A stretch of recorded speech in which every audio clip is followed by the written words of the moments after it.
The night had fallen heavy over the Ardennes. Snow whispered through the wind, coating the world in pale silence.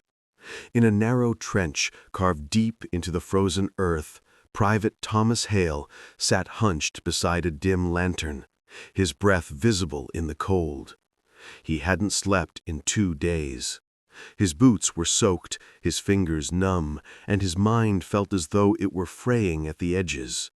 Around him, the low murmurs of other men, their coughing, their muttered prayers, mixed with the distant thunder of artillery. But in the midst of that chaos, there was stillness in his eyes, a strange calm, the kind a man feels when he has accepted the odds against him. Inside his jacket pocket, wrapped in oil paper, was a photograph, a girl with dark hair, smiling under a summer sky. Her name was Anna. He had carried that photo through every battle since Normandy. It was creased now, smudged by dirt and time, but it was all he had left of the world beyond this trench. He pulled it out slowly, his gloved fingers trembling. "Hey there, Anna," he whispered, voice barely a breath. "You wouldn't believe how cold it gets out here."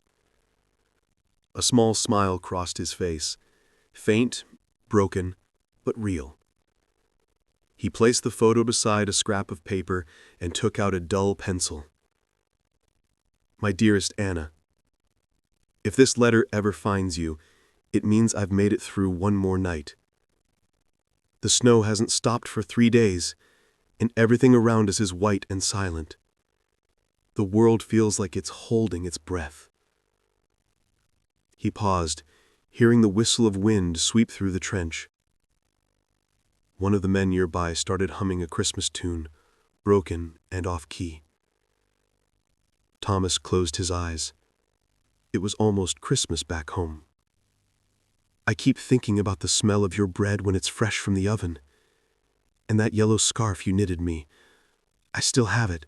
It's stiff from frost, but I wrap it around my wrist before every fight. It makes me feel like you're here."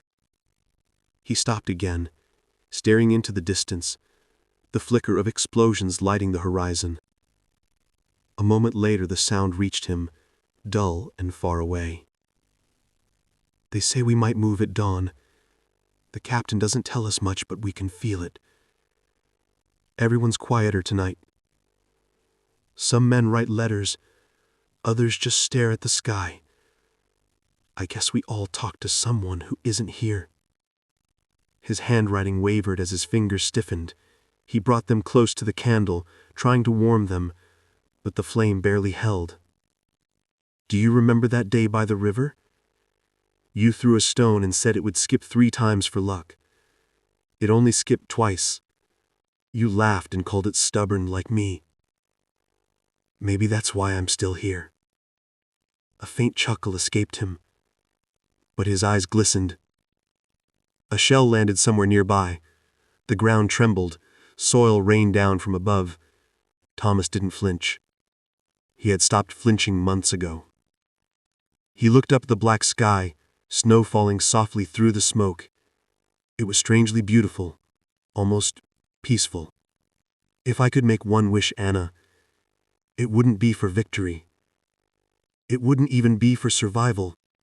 It would be to see your face one more time." The wind tore through the trench again, snapping the candle out. Only the photograph caught the faint glow of the moon. Thomas folded the letter carefully, tucked it inside his jacket, and sealed it with a button. Then he sat back, eyes heavy, but awake, listening to the faraway rumble of tanks. He knew. Something deep inside him knew he wouldn't get another chance to write. Before dawn, the order came. They advanced under snowfall, rifles heavy, hearts heavier. The world turned to noise, flashes, screams, the ripping of earth. In the chaos, Thomas fell.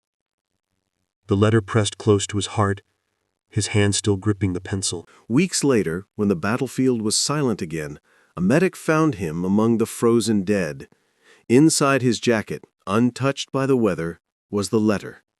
My dearest Anna, if this letter reaches you, it means I couldn't.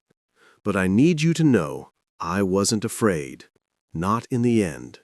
I carried your love with me, and it was enough. The medic read it once, then folded it carefully. He placed it with the others, hundreds of unsent letters that would never reach home. Months later, in a small English town, Anna opened a brown envelope marked Returned Correspondence.